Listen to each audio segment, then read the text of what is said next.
Hello po, greetings mga kababayan. Harinawa sa mga oras nito.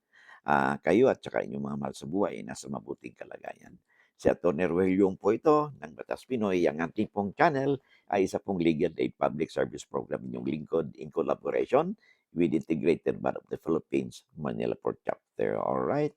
Ang bibigyan po natin ng daan sa episode nito ay may kinalaman sa katanungan po sa atin ni Angelo Palmes. Okay, bago tayo magpatuloy, no, I would like to announce na meron na po tayong Facebook account, no. So you can follow me there, no, sa Facebook account, Batas Pinoy po, no. So if you have friends, kaibigan po ninyo, kamag-anak o kakilala ninyo, and gusto din nila na o mai-share po ninyo ang mga legal na impormasyon o kaalaman na ating pinag-usapan, paki-follow po ninyo, no, ang inyong lingkod, ang Batas Pinoy po, sa Facebook page po natin. Kabubukas lang po ang account nito at as of this recording, as of this very moment po, mabibilang pa lang po sa daliri po ang nagpapalo po rito dahil bago pa lang. So, I need your help na ma-spread out po ninyo ang news na ang Batas Pinoy po ay nasa Facebook na rin. Okay? Marami pong salamat. Of course, I would like to thank also our subscribers, sharers, viewers po natin, no?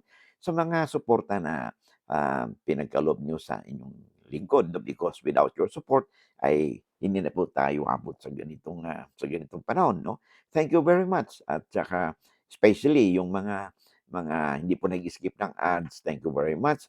O shout out kay Mary Libron of Baguio City, kay Florence from Russia with love, at saka si Moonflower, no, from the west coast of the USA, at saka yan taga sa LA, USA, mga OFWs po natin, no. Thank you very much sa inyo pong suporta. All right? Maraming pong salamat. Okay, oh, by the way, ayon pala sa datos ng YouTube, more than 60% po ng viewers po natin ay hindi pa po nakapag-subscribe. So kung hindi po kayo nakapag-subscribe, if you find our videos interesting and informative, paki-click po paki-click na lang po ang subscribe, share, and like buttons po natin. And of course, yung notification bell para pag may updates po tayo, you'll be duly notified. Okay? Marami pong salamat. Okay. Bibigyan po natin ng katugunan ang sulat po sa atin ni Angelo Palmes. Sabi niya, itong lupang may kinalaman nito doon sa bilihan daw ng lupa between sa nanay niya, no, at saka sa lola niya. Tapos without knowing na yung lola pala niya before ay nagkaroon ng donation sa barangay. And then after that, nagkaroon ng bilihan. Ayun ang pagkaintindi ko sa sulat niya. Ito po, basahin po natin. Good day po, attorney. Sabi niya, tanong ko lang po, meron po kasing nabiling lupa yung nanay ko, pero ito po ay lupa din ng lola ko. Pero binili niya ito, ang problema, yung lola po ay nag-donate ng kapirasong lupa sa tao doon po sa lupang iyon. Pero wala pong kaalam-alam ang nanay ko. Tapos po yung lupang yan ay na-donate, ay naibenta po ng nanay ko doon sa mismong barangay, captain barangay, na kung saan located ang lupa. Tapos po ngayon, nag-aalsa po ang mga tao na nakatanggap po doon. Bali, yung lupa ay pinagtirikan ng talipapa. Ano po ang magandang gawin? May karapatan po ba sila? At wala naman pong papers of acceptance. All right. Okay.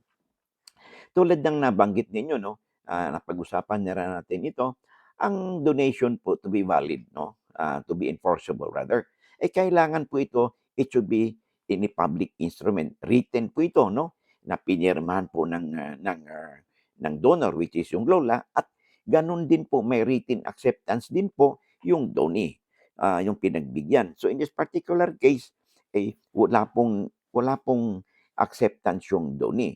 Dahil walang acceptance yung donee, ay pinagbili naman ito ng donor doon sa kanyang anak, okay, yung nanay.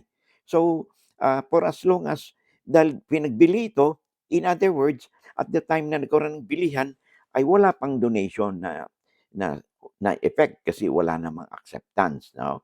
So, kung ang bilihan is in good faith, no, meaning totoo, hindi yung kunwari-kunwarian lang, nagkaroon talaga ng paglipat ng pera doon sa panig ng lola no, bilang may-ari at saka seller, and in good faith sila, then valid po ang ang naging donation nito, ang bali po ang naging bilihan. Ngayon, donation po ay hindi po valid yan unless magkaroon po ng acceptance yung donee. And under the law, the donor and the donee can always have this acceptance during their lifetime. Okay? Pero pag namatay na po, pumanaw po si donor, kahit si Lola, okay, ay hindi na po maaaring, kahit natanggapin po ito ng donee, ay hindi na po maaari yun at any acceptance po ng donee na kung saan pumanaw na yung donor is null and void po yan. Okay? Ngayon, doon sa naging bilihan naman, binding ba yan sa na sa pagitan ng lola at saka yung nanay? Yes, kung in good faith po sila. Ngayon, doon po sa naibentahan na kasi binenta din po ng nanay ninyo yung nasabing lupa, no? At tapos, inaisama dito yung lupa na na-donate na ng lola. So in this particular case, ay since hindi po naging valid ang donation dahil wala naman po acceptance, so it follows na yung ginawang bintahan po ng inyong nanay, no, sa lupa, no, is also valid at hindi po valid at hindi po enforceable yung ginawang donation ng inyong lola prior to the sale dahil wala naman pong acceptance.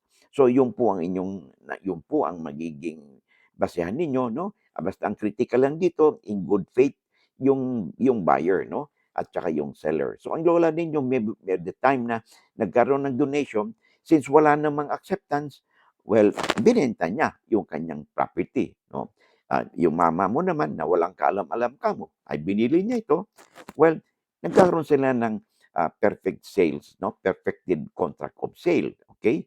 Now, since hindi nagkaroon ng acceptance, that means hindi naging perfecto ang donation. So, walang donation na nangyari. So yung mga yung nabigyan ng lupa, sorry na lang kasi hindi naman naging effective ang donation. Okay?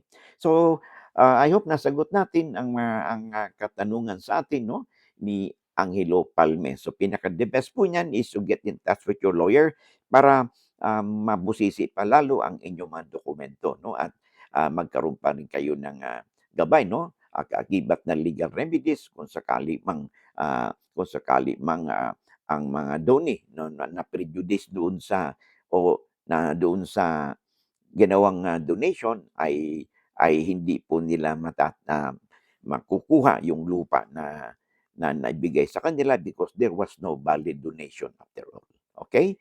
So hanggang dito lang muna tayo and I hope, no, nasagot natin ang katanungan ni Angelo Angelo Palmes. Okay? Hanggang dito lang muna tayo. Maraming salamat and I hope to see you again in the next video po natin. Maraming salamat and God bless.